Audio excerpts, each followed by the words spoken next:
எவ்வளவு பெரிய கோடீஸ்வரனுக்கு குழந்தையாக பிறந்தாலும் கல்வியை பெற்றோர்களிடமிருந்து பணத்தை போல சொத்தாக பெற எந்த கொம்பனாலும் முடியாது. அவனவன் படித்துத்தான் அறிவை வளர்த்து கொள்ள முடியும். அதுதான் பணத்தை விட கல்வியினுடைய பெருமை.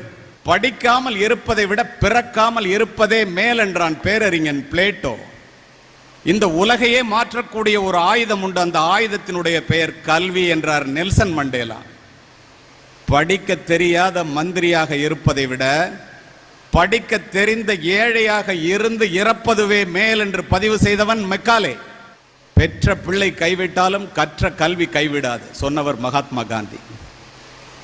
முதுமையை முன்னிட்டு முன்னதாக செய்து வைத்துக் கொள்ளுகின்ற பாதுகாப்பு பணிகளிலேயே மிகவும் சிறந்தது கல்வி.